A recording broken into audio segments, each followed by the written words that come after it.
Now we're going to talk about rewards, because people have this impression that to have an iron mind, you need to be in constant God mode, and that life needs to be struggle permanently, and you need to be able to deal with that struggle permanently, and it's all just doom and gloom, which is not the case at all.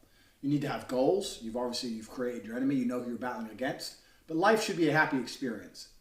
So making sure that completing your goals makes your life better and more positive, makes you feel more happy, is certainly going to encourage you to set larger goals and to complete them.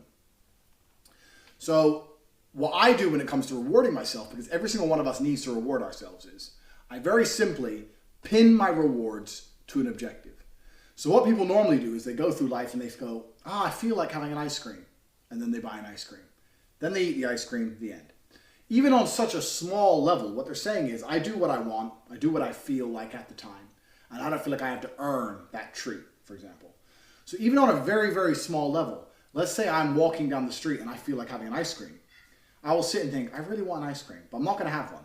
Tomorrow, I'm going to do X amount extra in the gym. I'm going to do an extra 100 burpees, or I'm going to do an extra set of bench press, just one extra, and tomorrow afternoon I'm going to have an ice cream. And even something small like that, this is a genuine example. You spend the whole day thinking about ice cream. You end up anticipating ice cream, getting excited for ice cream. You go to the gym, you do extra, you earn the ice cream. And then, you know what the crazy thing is? The ice cream tastes better after going through that process than if I would have just bought it when I kind of wanted one the first time. And it's the same with absolutely everything. If I had some money in my bank and I decided to buy a Lambo, sure, it'd be a fun, happy day. But if I set myself a series of objectives I had to complete first, not even just to be able to afford the Lambo. Sure, you can say, once I make X amount of money, I'm going to treat myself to this. That's fine. But you can also pin to a bunch of other objectives. So I had the money for a Lambo, but I wouldn't allow myself to buy one until I completed other things. In the gym, for example. Gym is the one I use all the time. If I want to do something which I know is stupid, but makes me happy, like booze, like eat some bad food, like buy something I shouldn't buy, etc., I make myself work for it.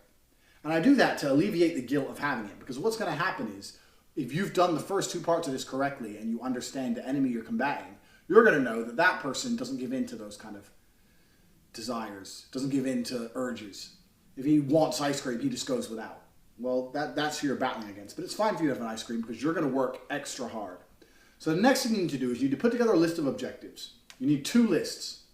You need a list of things you can already do and afford, and a list of things you can't do and afford.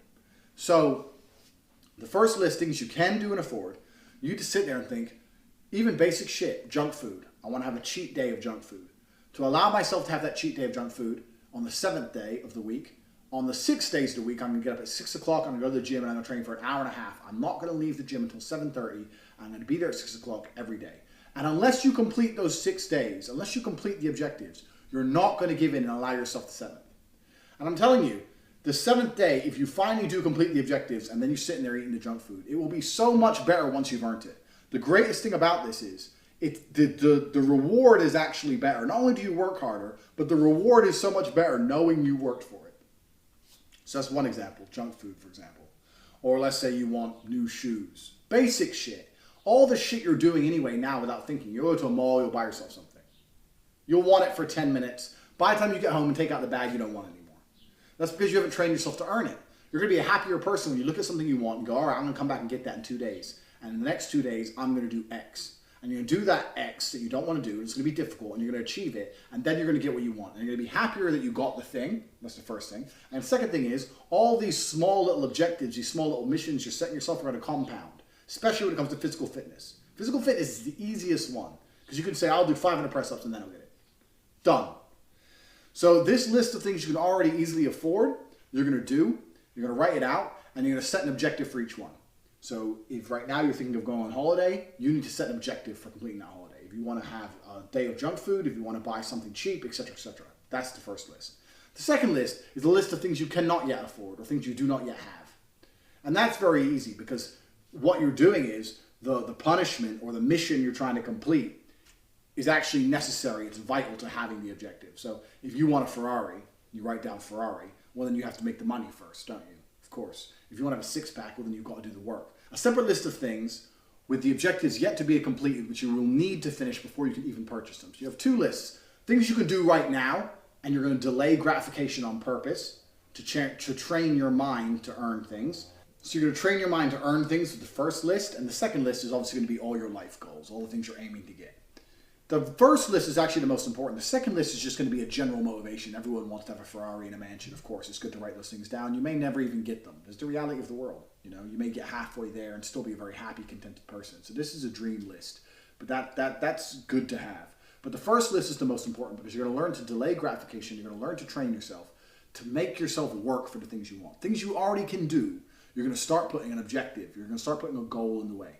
So people say to me often, oh, how do you find the motivation to do this? It's like, well, if I don't do that, I won't allow myself to do it. And why? How do you find the motivation to do X? If I don't do X, I won't allow myself to do Y. So for example, I train 7 days a week. Some days I wake up and I cannot be asked. I ache, I'm tired, I've got a super busy day. I don't want to go to the gym. My phone's already going off. I've got shit to do. But if I don't go to the gym, I will not allow myself to drive my fast cars around, which I enjoy doing. And I've set that in stone. If I don't gym, I'm not driving the cars. So I'll end up, you know what, well, fuck it. The Lambo's looking nice, it's sunny. Okay, I have to go to the gym. You have to learn to put objectives in the way of the things you want.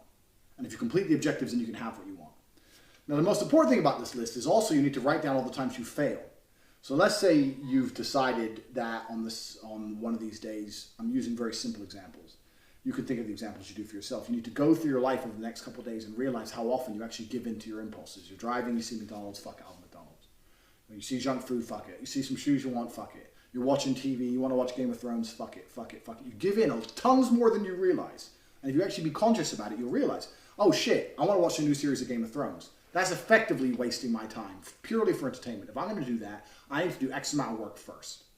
So you can always find an objective. You can always find an objective to put in before. So it should be very easy for you over the next couple of days to look at all the times you give in to impulses and do things which your opponent wouldn't be doing. Your opponent would not waste time on Game of Thrones. He would not sit in a McDonald's drive-thru. He would not buy those shoes just for the sake because he saw them and he liked them. So all the things your opponent wouldn't do, over the next couple of days you can write down. You need to set an objective in front of each one. And you also need to realize, and need to keep track of, how often you fail the objective. So let's say we've chose Game of Thrones. You want to watch Game of Thrones on Sunday, and you've decided you're going to go to the gym 6 days from Monday to Saturday, every single day, before you'll allow yourself to watch Game of Thrones. And for some reason on Thursday you fuck it up and you don't go. You need to write down next to that objective, yeah, I fucked up. You need to try the week after. If you give in and just watch Game of Thrones anyway, then everything's thrown out the window. But if you're truly listening to the first two lessons we've laid out, then you should feel too guilty to watch Game of Thrones. I couldn't sit there knowing I failed the task and give myself the reward. I wouldn't enjoy the reward. I'd feel genuinely guilty. Genuinely. If I was supposed to go to the gym and I didn't go to the gym and I had the ice cream anyway, I wouldn't enjoy the ice cream because I'd feel guilty. You have to learn to take yourself accountable. Make yourself accountable. And if you make this list, like I said, over the next couple of days, keep track of all the times you give in, put an objective in front of each one, and you shouldn't be able to give in and do these things because you should feel guilty if you don't complete the objective. Which means the only way to do it is to complete the objective. And before you know it, you're going to have a shitload more work done than you could have ever imagined. Especially when it comes to physical fitness, this is the easiest one. What will happen when you truly implement this mindset is you'll start, this is what will happen, this is what happens to me, you'll start realizing and you'll start noticing how much other people give in. So I'll be sitting there at dinner and I'll eat my dinner, and so will the person I'm with, and they'll go, oh, I want dessert. Oh, I want a diet. Ah, fuck it. Yeah, fuck it. Dessert menu.